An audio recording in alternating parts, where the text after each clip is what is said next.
아, 우리 여름 수련회 8월 23일, 24, 25일 날 2박 3일 동안 우리가 시간을 갖기로 했습니다. 그래서 이제 기도하면서 우리가 준비하고 있는데 여름 수련회라고 하는 것은 뭐 그야말로 수련이죠.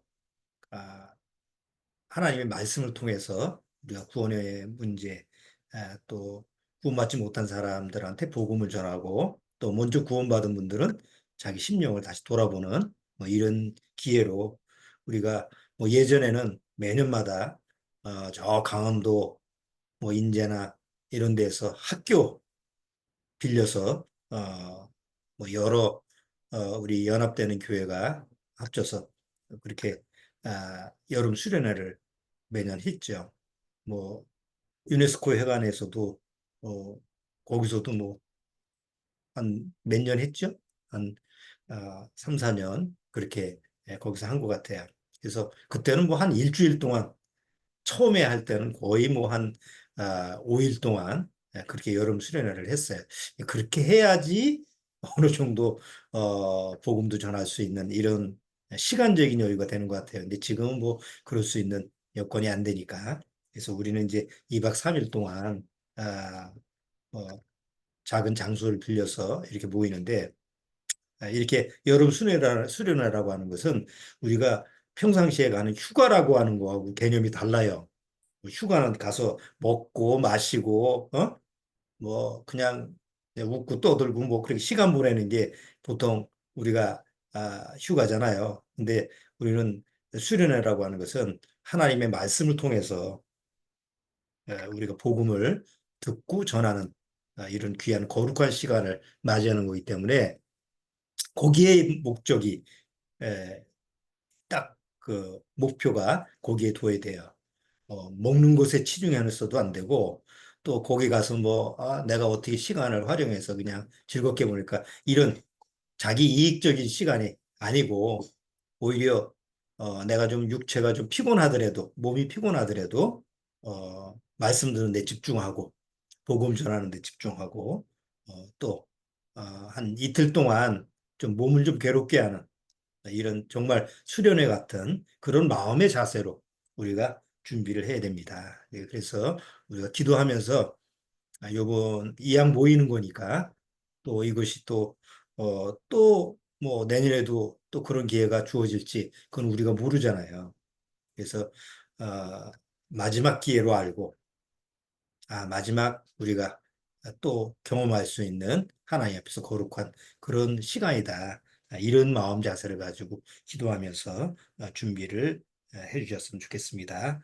그래서 여태까지 우리가 성경이 구원에 대해서 뭘 말하는지, 도대체 구원이 뭘 말하는가, 또 성경에서 말씀하는 구원에 대한 관점이 뭐냐, 이런 부분을 쭉 조금 다뤄봤죠.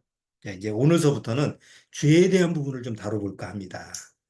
왜냐하면 구원은 죄로서부터의 구원이기 때문에 죄라고 하는 것을 잘 알지 못하면 뭐 구원이라고 하는 것을 우리가 얻을 수가 없어요. 그래서 오늘서부터 수양의 전까지 수련회 전까지 한 네 번의 설교가 남았는데 죄라고 하는 부분을 하나씩 하나씩 한번 다뤄보도록 하겠습니다. 한번 집중해서 잘 들어보시기 바랍니다. 자, 찬송가 262장 찬송 우리 한번 부르고 그다음에 같이 말씀 살펴보도록 하겠습니다. 262장. 자, 다 찾으셨으면 같이 불러보겠습니다. 어두운 죄악 길에서 목자 없는 양같이 모든 사람 길 찾아 헤맨다. 자비하신 하나님 독생자를 보내사 너를 지금 부르니 오시오. 이때라 주의 긍휼 받을 때가 이때라. 지금 주께 나와 겸손하게 절하라. 구원함으로 드리오드리. 험한 십자가 위에 달려 돌아가신 주 다시 살아나셨네 기쁘다. 죄인 구원하실 때 어서 주께 나와 그 신은혜 구하라 구하라. 이때라 주의 궁율 받을 때가 이때라. 지금 주께 나와 겸손하게 절하라. 구원함으로 드리오드리. 주의 귀한 말씀에 영원 생명이 있나니 주님 너를 용서해 주신다. 주가 부르실 때에 힘과 정성 다하여 주의 은혜 받으라 받으라. 이때라 주의 긍휼 받을 때가 이때라. 지금 주께 나와 겸손하게 절하라. 구원함으로 드리오드리. 세월 빨리 흐르고 세상 친구 가는데 너의 영혼 오늘 밤 떠나도 주의 구원 받으면 전국에서 영원히 주와 함께 살리라 살리라. 이때라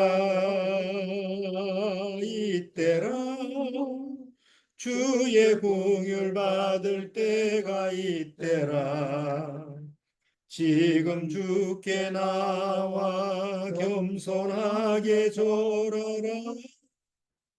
구원함으로 드리오드리.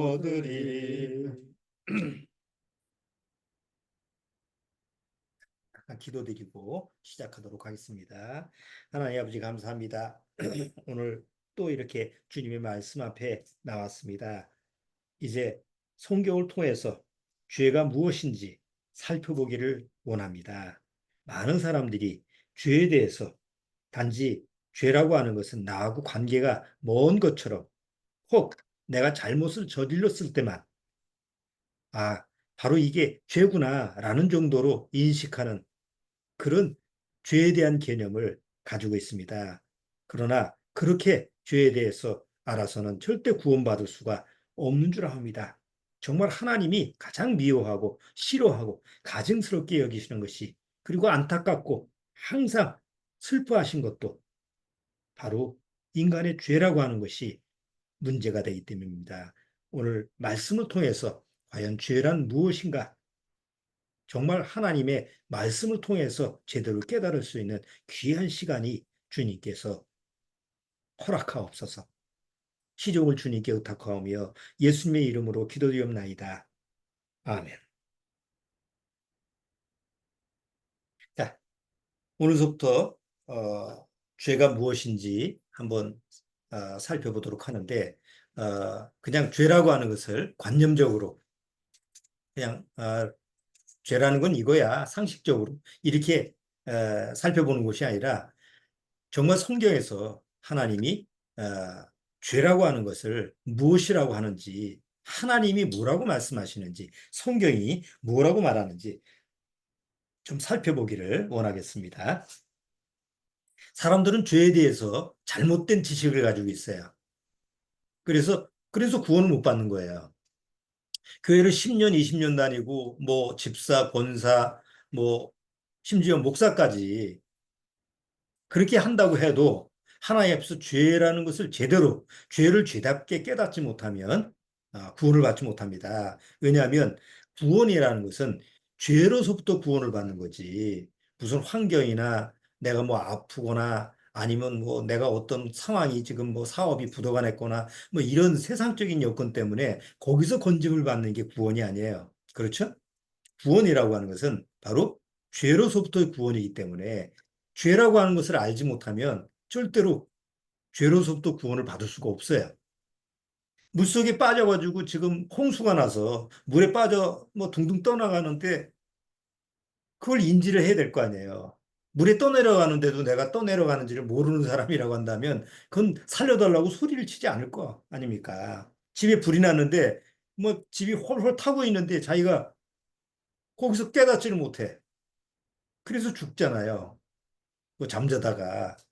그러니까 내가 지금 왜 구원을 받아야 되느냐? 지금 어떤 상황에 지금 있느냐라고 하는 것을 알아야만이 거기서 건짐을 받기 때문에 구원이 죄로서부터의 구원이라면 바로 죄라고 하는 것을 죄답게 이렇게 깨달아야만이 구원을 받을 수 있는 거예요. 그런데 사단은 사람들로 하여금 죄에 대해서 잘못된 지식을 갖게끔 이렇게 획책을 지금 벌였죠. 그래서 어, 사람들이 가지고 있는 죄에 대한 생각들이 아주 왜곡되어 있고 잘못된 그 오류를 많이 가지고 있어요. 그중에 첫 번째가 뭐냐면 죄는 행위에 대한 결과로 오는 거다라고 사람들이 생각을 해요. 다시 말해서 내가 죄를 져야만이 그게 죄로 성립되는 거지. 그렇죠? 내가 저 사람 미워 죽겠어. 그래서 그냥 한 대 한번 때리고 싶어. 그런데 마음속에서 아이고 저 사람이 나보다 아주 힘이 세기 때문에 내가 저 사람을 때렸다가는 내가 큰 벌을 당할 때 더 크게 맞을 것 같아. 그럼 내 마음속에서 저 사람을 한번 때리고 싶은데 못 때렸기 때문에 안 때렸기 때문에 죄가 아니다. 이렇게 넘어가잖아요. 내가 지나가다가 돈이 떨어져 있는 걸 봤네. 누구나 다 줍죠. 어? 10,000원짜리야. 그럼 당연히 줍지. 근데 어떤 사람은 안 주서. 왜? 그거 남의 돈인데 내가 왜 주서? 그런데 이미 마음속에서 뭐해? 주술까 말까? 주술까 말까? 이런 게 마음의 갈등이 있었어. 그런데 그냥 지나쳤어요. 그럼 그 사람은 뭐라고 생각하는 거예요? 나는 죄를 안 졌어. 그러니까 사람들이 생각하는 죄라고 하는 잘못된 오해 중에 가장 큰 게 뭐냐면 죄라고 하는 것은 내가 반드시 어떤 행위로 나와야만이 그게 죄가 성립되는 거지. 내가 마음속에서 일어나는 거, 뭐 그게 행위가 안 나오면 그건 죄가 아니야. 다 그렇게 생각을 하고 있는 거예요. 그런데 성경에서는 뭐라고 얘기할까요? 예수님이 오셨어요. 이스라엘 민족도 그렇게 생각을 했어요. 십계명에 살인하지 말라. 그러니까 내가 살인만 안 하면 난 살인죄를 저지르지 않았어. 5계명, 6계명을 지킨 거야. 나는 간음죄를 저지르지 않았어. 절대로 간음한 적이 없어. 그러니까 나는 7계명을 지켰어. 우리나라의 대다수 이렇게 교회 나가는 분들은 다 그렇게 생각을 하죠. 그런데 예수님이 오셔서 그런 율법을 나름대로 지킨다고 생각하는 사람들한테 다시 율법에 대한 재해석을 해줬죠. 여기 마태복음 5장을 한번 보시죠.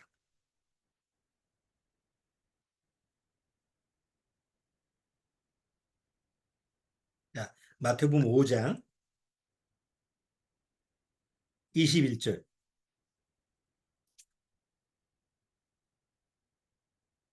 마태복음 5장 21절.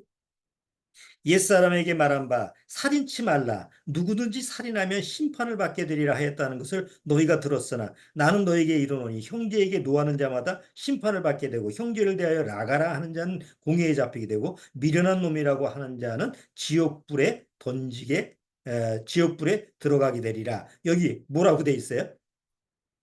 살인하면 심판을 받게 되리라. 이게 율법 지금 6계명이에요.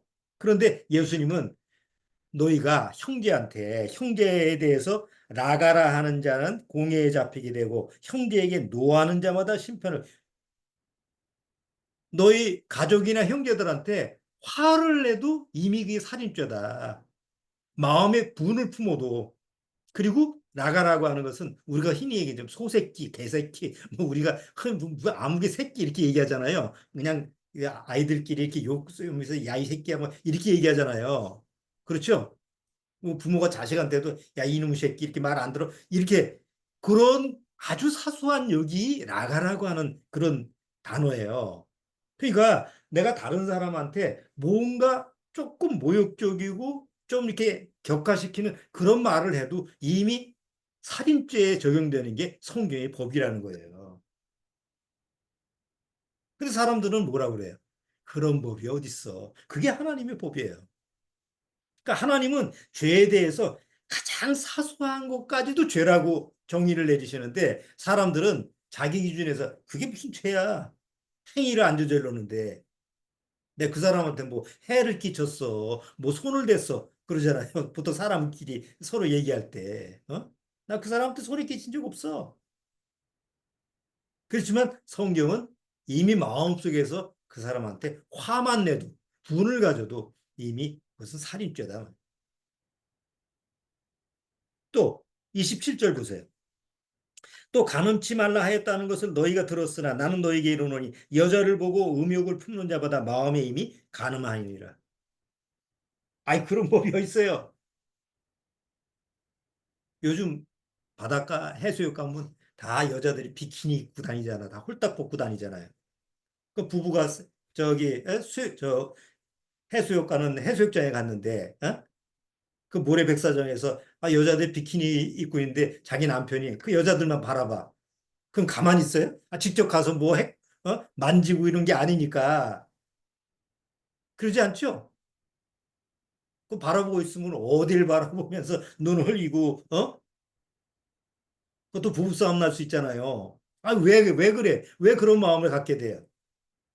이미 그것이 죄라고 하는 것이 성립이 돼 있기 때문에 그래요. 근데 보통 사람들이 우리가 상식적으로 죄에 대해서 어떤 개념을 가지고 있냐? 행위적으로 내가 어떤 행위를, 행동을 하지 않으면 그건 죄가 아니야. 그리고 그거는 스스로 합리화시키는 거죠. 그리고 그래서 사는 거예요. 다 그렇게. 그러니까 어떻게 보면 사람들이 나는 감옥에 안 가 있으니까 감옥에 간 사람들만 죄인이다 이렇게 생각을 하는 거예요. 그렇지만 하나님이 보시는 하나님의 법의 기준에서는 그런 게 아니에요. 자, 두 번째 또 오류가 뭐냐면 죄라고 하는 것은 내 의지에 의해서 내가 내 의지를 가지고 할 수도 있고 안 할 수도 있다. 그렇죠? 어, 내가 저 사람을 한 대 치고 싶은데 내가 참아야 된다. 참아야 된다. 참아야 된다. 어? 스스로 자기가 자기를 행동을 제어할 수 있잖아요. 그래서 사람들은 내가 죄에 대해서 맘만 먹으면 죄를 안 질 수 있다라고 믿는 거예요. 그렇게 생각을 하는 거예요. 그런데 우리가 일상생활 이렇게 하다 보면 잘 참다가 어느 날 뭐예요? 폭발하는 때가 있어요. 그리고 나중에 내가 왜 그랬지? 자기 자신에 대해서 후회할 때가 있잖아요. 잘못을 저질러 놓고, 내가 이러려고 한 게 아닌데, 그런데 사도 바울은 성경을 통해서 이미 자기 안에 사도 바울 안에 이런 죄의 어떤 본성이 있다라고 하는 것을 알고 표현을 기록을 해놨어요. 거기 한번 보시죠. 로마서 7장.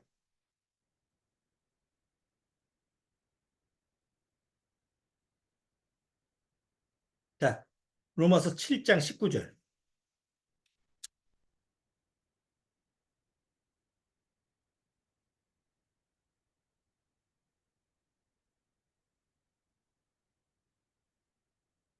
로마서 7장 19절 보세요.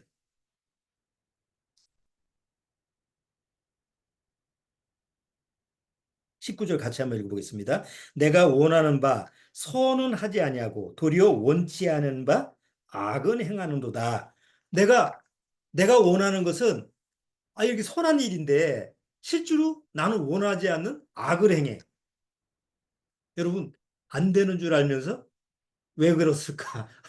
이런 노래도 있었던가? 그런 말 기억하시죠? 그게 뻔히 안 되는 줄 알면서 그렇게 하면 안 돼. 하면서 내가 왜 했을까? 아이들, 게임이 나쁘다는 걸 알면서 맨날 게임 관장에 가. 부모님이 너 왜 말을 안 들어? 내가 안 그러려고 그러는데요. 나도 모르게 자꾸 그렇게 가요. 그게 우리가 가지고 있는 어떤 죄의 습성인데 성경은 뭐라고 얘기하느냐? 내가 원하는 바 선은 하지 않고 선은 행치 아니하고 원치 않은 바 악만 행하노도다. 왜? 죄를 저지르는 게 어렵지가 않아요. 쉬워요. 여러분 착한 일을 한번 하려고 생각해 보세요. 선한 일을 한번 한다고 생각해 보세요. 굉장히 신경 쓰고 생각하고 곱씹고 해야 돼요. 그렇죠? 아, 앞에 할머니가 무거운 짐을 지고 가는데 저거를 들어줘야 되나 말아줘야 되나. 아, 또 들어주면 또 집까지 가자고 그러면 어떡하지? 또 뭐 나도 바쁜데 뭐 온갖 생각을 하는데 아예 안 들어주면은 내가 좀 마음이 걸릴 것 같아. 그래서 온 시간을 그거 가지고 갈등하는 시간을 갖고 착한 일을 해요. 지나가다 어이구 저거 돈 저거 파란색이네. 생각하고 자시고 할 게 없어요. 그냥 확 집어가면 돼. 남 집어가기 전에. 그러니까 우리가 죄에 대한 부분에 있어서는 거침없이 나가는데 왜 선에 대해서는 그렇게 거침없이 못하느냐. 그만큼 우리 나라고 하는 뭔가 나라는 존재 안에 죄하고 아주 친밀한 뭔가가 있는 거예요. 내 의지로 죄를 다스리는 게 아니에요. 의지로 다스릴 수가 없어요. 또 하나, 죄는 내가 노력만 하면 안 지을 수 있어요. 애쓰면. 그렇죠? 그러니까 죄는 내가 통제할 수 있는 어떤 거라고 생각해요. 어떤 습관이라고 생각하고 어떤 저 가치관이라고 생각하고 어떤 생각이랑 죄라고 하는 것을. 그런데 성경에서는 죄라고 하는 것을 나 아닌 어떤 또 다른 나의 존재, 어떤 존재라는 거예요. 죄를. 그 20절 한번 보세요. 로마서 아까 7장 19절 봤죠? 19절. 내가 원하는 바 선은 하지 아니하고 도리어 원치 않은 바 악은 행하는도다. 만일 내가 원치 않은 그것을 하면 이를 행하는 자가 내가 아니요 내 속에 거하는 뭐예요? 죄니라. 내 속에 죄라고 하는 게 거해요. 아니 우리가 생각할 때는 아까 뭐라고 그랬죠? 내가 행동으로 해야만이 죄라고 생각했는데 그게 아니고 내 안에 뭔가 죄라고 하는 게 있어가지고 내가 원하지 않아도 죄를 짓게 만들더라 말이에요. 그래서 사도 바울은 성경에서 뭐라고 하느냐? 아니, 내가 아니야, 이거는. 뭔가 내가 아닌데 내 안에 뭔가 또 다른 존재가 있어. 그게 바로 죄라고 하는 존재다. 이렇게 성경은 얘기하고 있는 거예요. 보통 사람들이 생각할 때는, 보통 교회 나가는 사람들이 생각할 때도 상상할 수 없는 일이죠. 그렇죠? 가끔 드라마나 이제 여름 보면 무슨 무서운 무슨 그런 스토리가 나오잖아요. 내 안에 뭐 옛날 그 M이라고 하는 게 내 안에 있어서 나는 원하지 않는데 마치 다중인격자처럼 말이죠. 실제로 나라는 존재는 이게 아닌데 내 안에 뭔가 다른 존재가 있어가지고 그냥 막 죄를 짓게 하고 살인도 하고 막그 가끔 영화나 이런 소재가 되잖아요. 근데 성경에서는 이미 내 안에는 내가 아닌 또 다른 존재가 있어요. 존재예요. 바로 죄라고 하는 존재예요. 그래서 성경에서 이런 말이 있어요. 너희가 죄와 싸워야 된다. 여러분, 세상에서 이런 말을 하는 종교가 있습니까? 죄하고 싸우라고? 죄를 다스리라고 그러고, 죄에 대해서, 안 지려고 노력하라고 얘기하지. 죄와 싸워서 이기라는 말을 하는 그런 종교가 없어요. 그런 학문이 없어요. 그렇게 가르치는 학교가 있나요? 그렇게 가르치는 세상 종교가 있나요? 기독교에서도 기독교 종교에서도 그렇게 가르치질 않아요. 보통 여러분들 교회 나갈 때 옛날 어렸을 때 교회 나갔을 때 어떻게 하라고 그래요? 십계명 열심히 지키라고 노력해라. 노력하라고 얘기하지 싸워서 이기라는 말을 안 가르치잖아요. 근데 성경에서는 죄와 싸워라 해요. 죄와 싸우지 않는 걸 가지고 문책하는 게 있어요. 히브리서 한번 보세요. 히브리서 12장.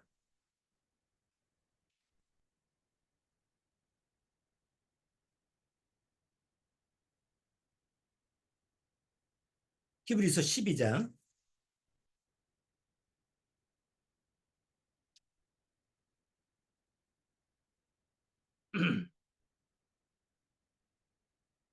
12장 4절 한번 보세요. 12장 4절 같이 읽어보죠. 4절에 너희가 죄와 싸우되 아직 피 흘리기까지는 대항치 아니하고 아니 죄와 싸우는데 어디까지 해야 돼요? 마치 전쟁에서 피 흘리면서 싸우듯이 죄와 싸우는데 피 흘리기까지 싸워야 되는데 너는 피 흘리기까지 싸우지도 않는다. 이렇게 지금 문책을 하는 내용이 나타나거든요. 그러니까 성경에서는 죄라고 하는 것은 내 안에 어떤 존재를 얘기하고 있는 거예요. 자, 사과가 열리는 나무를 뭐라고 그래요? 뭐 주렁주렁 사과가 매달렸어. 그럼 사과나무죠? 제주도에 가면 귤이 막, 수없이 많이 달렸어. 그걸 뭐라고 그래요? 귤나무라고 그러잖아요. 어? 죄가 막 열려 있는 걸 뭐라고 그래요? 죄나무라고 그래요. 바로 죄인은 죄나무예요. 죄를 져가지고 죄인이 된 게 아니에요. 성경에서 얘기하는 것은 이미 죄인이기 때문에 거기서 죄라는 열매가 맺히는 거예요. 순서가 거꾸로예요. 보통 세상에서 얘기하는 죄라고 하는 개념은 내가 뭔가 행위적으로 죄를 저질러야지 넌 죄인이야. 너 살인 저질렀지? 너 살인범이야. 너 간음했지? 너 간음범이야.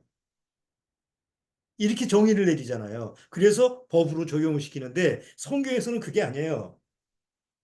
아직 저질리지도 않고 간음하지도 않고 도둑질하지도 않고 아직 행위적으로는 아주 100% 천한 사람인데 착한 사람인데 선한 사람인데 그 안에 내면에 보면 이미 본성적으로 살인죄가 있고 간음죄가 있고 도둑질 뭐 이런 죄를 다분히 저지를 수 있는 그런 죄라는 존재가 있기 때문에 아직은 나타나지 않았지만 언제라도 뭐예요? 그 죄가 나올 수 있는 본성적인 죄의 나무라는 거죠. 아기를 딱 낳았을 때, 아, 얘가 나중에 살인을 저지르는, 이걸 알아요? 모르잖아요. 그런데 이미 성경에서는 본성적으로 죄를 가지고 태어나기 때문에 어느 날 성장하면서 커나가면서 여러 가지 요인에 의해서 그 본성적인 죄가 죄의 열매를 맺게 되는. 그래서 감옥에 갔어요. 뭐 살인을 저지르서 사형수가 됐어요. 실제로 행동을 안 한 사람들은 늘 마음속에서 저 사람도 죽이고 이 사람도 죽이고 직장 가서도 죽이고 집에서도 죽이고 매일마다 살인을 저지르는데도 감옥에 안 갔어. 왜? 행위로 안 했으니까. 근데 감옥 간 사람은 어떤 면에서 솔직한 사람이에요. 너 미워서 에이 죽여라. 이미 그 사람은 마음에 있는 것을 솔직하게 행위로 한 사람이죠. 그리고 감옥 가서 더 이상은 살인을 안 하잖아요. 그런데 행위를 안 한 사람은 계속 감옥에 간 그 살인범보다 더 계속 살인을 저지르는 거예요. 마음속에서. 그런 관점에서 하나님 보실 때는 누가 더 악한 거예요? 외형적으로 깨끗한 척하고 외형적으로 죄 안 질 것 같은 그렇게 죄를 안 지려고 노력하는 사람이 하나님 보시는 더 가증스럽고 악한 거죠. 그러니까 죄를 보는 관점이 다른 거예요.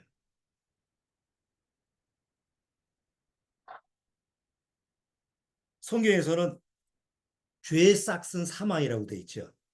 죄의 싹이라는 게 뭐예요? 싹. 죄의 결과, 죄의 대가가 뭘로 치러져야 되느냐? 사망이에요. 불교의 석가모니가 생로병사라고 하는 것 때문에 고민을 했죠. 태어나는 거, 사람이 태어나는 거 가지고 왜 고민해요? 그런데 석가모니가 왔을 때는 태어나는 자체가 고통이야. 사람이 태어나가지고 사는 그 자체를 보니까 고통스러워. 왜? 항상 죽음의 그림자가 있거든요. 애가 태어나는데 왜 100일 기념을 해요? 안 죽고 100일을 살았다 이거예요. 왜 돌잔치를 하죠? 안 죽고 1년을 살았어. 축하할 일이지. 그러니까 밑바닥에 뭐 깔려 있는 거예요? 항상 죽음의 그림자가 따라 있는 거예요. 그러면 애는 죄를 진 적이 있어요, 없어요? 애는 행위적으로 좀 죄를 진 적이 없잖아요. 우리가 애기 태어나서 봤을 때 막 정말 천사 같고, 죄라고 하는 개념 자체를 애한테 붙일 수가 없잖아요. 그런데 그 아이가 갓 태어난 아기도 우리가 바라볼 때 어떤 마음으로 바라요? 부모가. 막 불안해. 핏덩이가 딱 태어났는데, 이 아이가 잘 살아줘야 되는데, 에? 매일마다 노심초사해. 에? 병원에 가서 들여다보고 애가 잘 건강한지, 잘 먹는지, 문제가 없는지. 그냥 100일 동안 그냥 마음에서 그 아이 때문에 노심초사하는 거예요. 왜? 죽을까 봐. 그러니까 애는 죄인같이 안 보이는데 그 갓 태어난 아기의 그 모습 속에서 무슨 그림자가 있는 거예요? 죽음의 그림자가 있는 거예요. 왜? 죄의 싹시니까. 그러니까 아이도 이미 어디에 영향 아래 있는 거예요? 죄의 영향 아래 있는 거예요. 너 나이가 드신 노인네분들 특히 요양원에 한번 가보면 우리 임자매님 저기 돌아가시 전에 요양원에 좀 계셨었는데 요양원에 가서 보면 다 중환자실에 가보면 다 누워 있어요. 의식도 없어요. 뭐 세상적으로 봤을 때는 건강한 사람이 봤을 때는 그런 게 안 보이겠지만 요양원에 가서 꼼짝 못하고 먹을 것도 콧줄로 넣어주고 배변도 다 받아주고 얘기를 해도 못 알아보고 거기서 볼 수 있는 건 죽음의 그림자밖에 없어요. 거기서 뭘 더 바라고 무슨 희망이 있고 무슨 소망을 보겠어요. 그게 암울해. 그 병실은.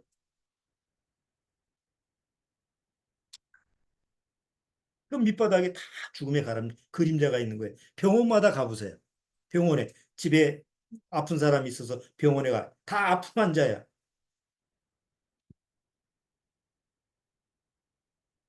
병원에 가면 다 바탕이 하얀색이에요. 의사도 가운이 흰색이고 간호사도 흰색이고 다 뭐 그 침대 시트도 다 흰색이고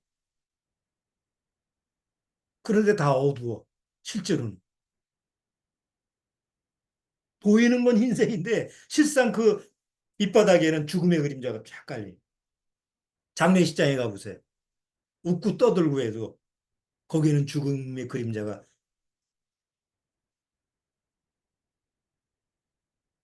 사람들 마음속에서. 이건 석고모니도 생로병사 그거 가지고 고민을 했는데 도대체 문제가 풀어지지 않으니까 결국은 사람이 이 죄라고 하는 것이 사람 생각에 번뇌, 108번뇌에서 오는 거구나. 그러니까 번뇌를 벗어던지기 위해서는 해탈을 해야 되구나. 그래서 상상의 나래를 펴서 불교라는 게 종교가 생긴 거 아니에요. 석고모니가 불교라는 걸 만든 게 아니고.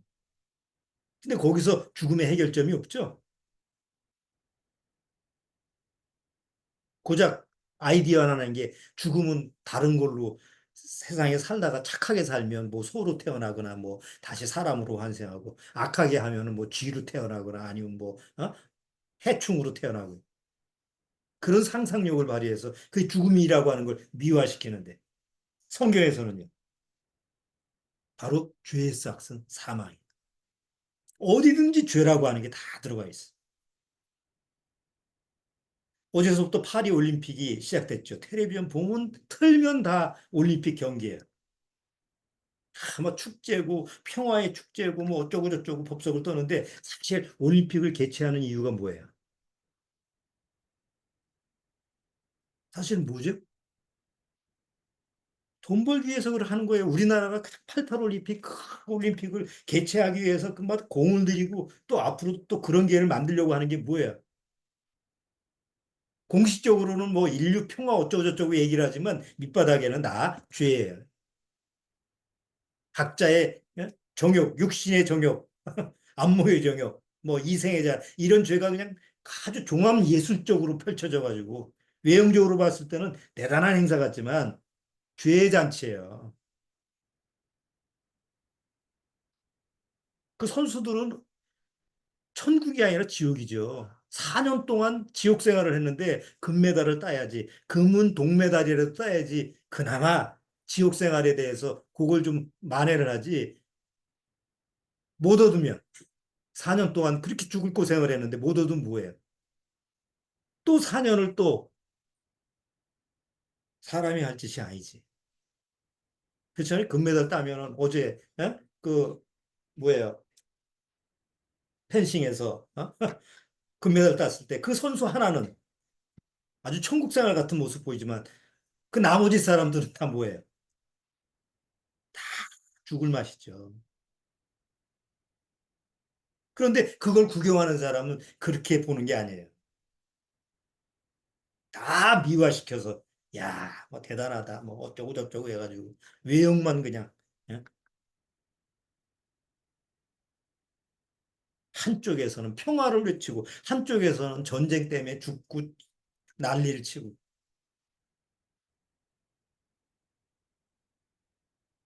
죄의 가장 극단적인 그 결말이 전쟁 아니에요?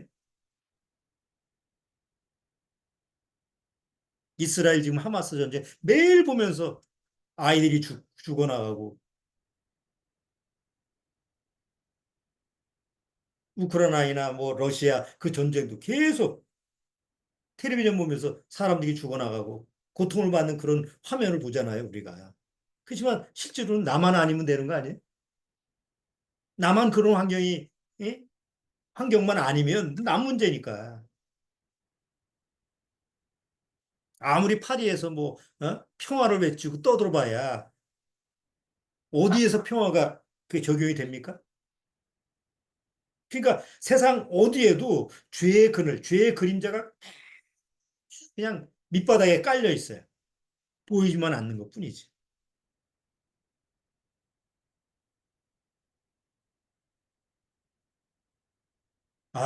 죄의 어떤 그런, 아주 끔찍한 그런 모습, 죄의 결과를 보는 게, 그래, 감옥에 들어가 있는 죄수들이다. 저런 흉악한 범죄를 저지르고 있는 그런 사람들이야말로 바로 죄라고 하는 그런 실체들이다. 사람들은 그렇게 생각을 하지만, 죄라고 하는 것은 가장 사람들이 선하게 여기고, 착하게 여기고, 야, 정말 대단한 거야 하고 칭찬하는 곳에 죄가 가장 은밀하게, 가장 끔찍하게 들이우는 곳이에요. 적십자. 어느 날 또 적십자에 사건이 일어나가지고 또 난리가 난 적이 있었죠. 유니세프, 또 뭐 어디 봉사단체. 외형적으로 봤을 때는 좋은 일이죠. 그렇지만 그 밑바닥에는 뭐가 깔려 있어요? 죄의 그늘이 다 깔려 있어요.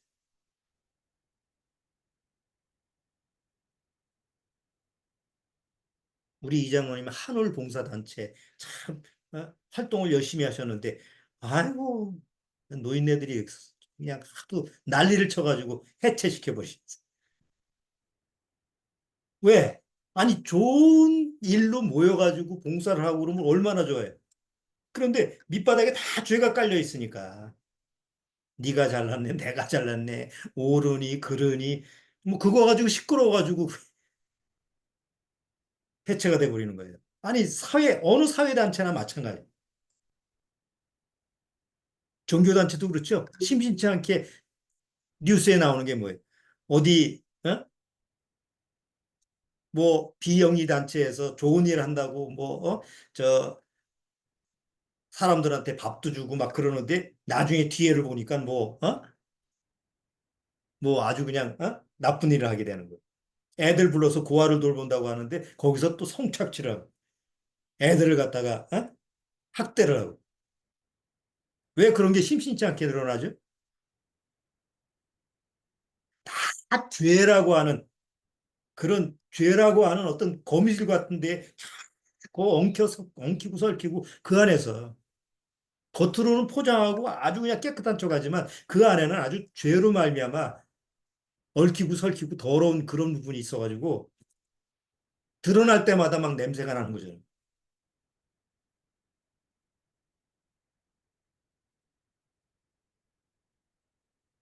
사람의 개인 인생사에 우리가 살아오면서 쭉 한번 보세요. 우리 말 한마디에 요새는 더워서 살겠어요? 죽겠어요? 더워서 죽겠네. 이래서 죽겠고 저래서 죽겠고 바빠서 죽겠고 힘들어서 죽겠고 좋아도 죽겠고 아 좋으면 살아야지. 예? 왜 죽겠다는 표현을 해요? 다 죽음의 그림자 안에 있기 때문에 그래요. 죽음의 사슬 안에 있기 때문에 그래요.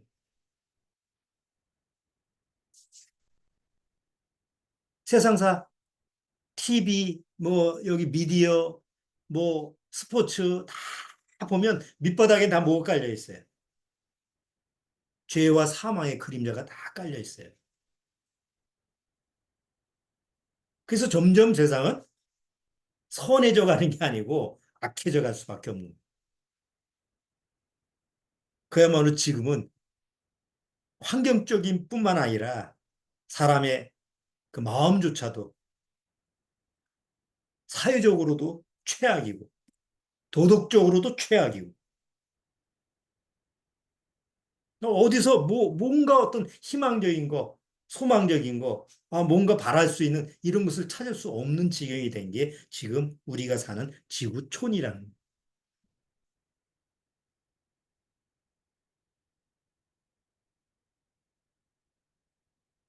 그래서 오늘 이제 결론적으로 오늘 마무리하는 이 결론은 우리가 다 죄의 노예라고 성경은 얘기하고 있는. 제가 표현하는 게 아니라 성경에서 얘기하는 우리의 상태가 뭐냐? 다 죄의 노예다. 요한복음 8장에 예수님이 말씀하신 거예요. 요한복음 8장.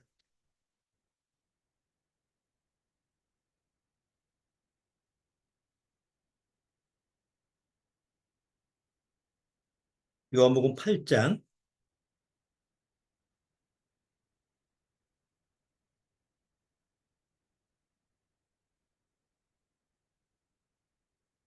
요한복음 8장 여기 어,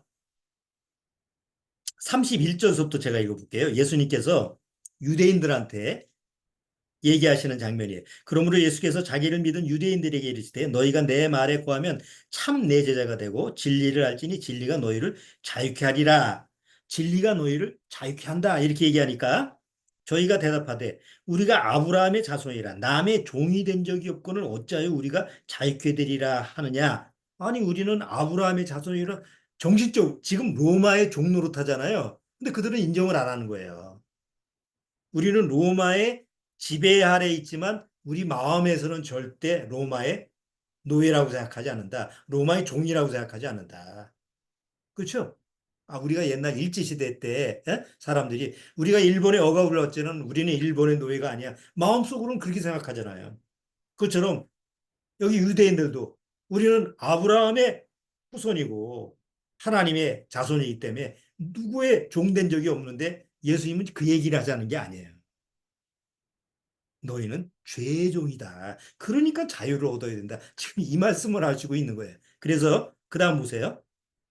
34절 예수께서 대답하시되 진실로 진실로 너에게 이르노니 죄를 범하는 자마다 죄의 종이라. 죄의 노예다. 뭐의 노예라고? 죄의 노예다. 여러분, 노예 아시죠? 옛날 영화 보면, 저 아프리카에서 노예를 사다가 아프리카 사람들을 그냥 잡아가다가 미국에서 노예로 삼는 노예를 사고 파는 그런 역사가 있었잖아요. 그게 유명한 뿔이라고 하는 드라마도 있었잖아요. 미국에. 노예라고 하는 존재가 뭐예요? 자유가 없어요. 주인이 마음에 안 들어. 그러면 죽이면 그냥 끝이야. 물건과 똑같은 거니까. 노예라고 하는 것은 자기 의지를 자기가 가지고 있는 의지를 어떤 사람이나 어떤 물건한테 딱 맡기는 거예요. 그래서 사람한테 이렇게 사람의 노예 노릇하는 거 뭐 염전 노예 아시죠? 옛날에 저기 뉴스에 가끔 나오죠. 염전에서 끌려가가지고 염전 노예, 성 노예, 물건의 노예가 되는 거예요. 마약 중독. 자기 의지를 행할 수가 없어. 그래서 마약을 끊을 수가 없어. 니코틴 중독. 담배를 끊어야 되는데 못 끊어. 왜? 노예니까. 알코올 중독, 도박 중독. 요새는 먹는 거, 식탐. 끊임없이 먹는데도 못 끊어.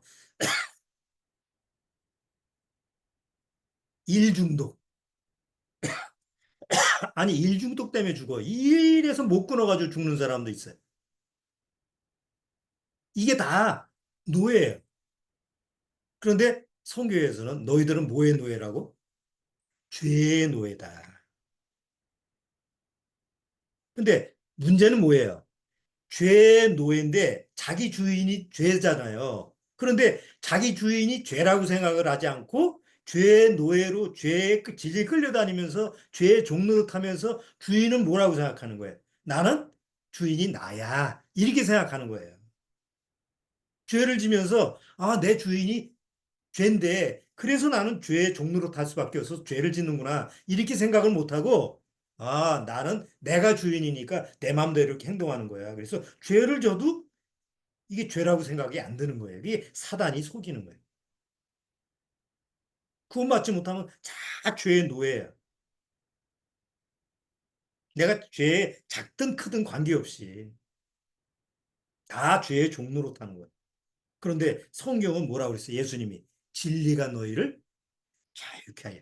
그 죄의 노예에서 죄의 종로로 탄 데서 내가 너희를 건져주겠다.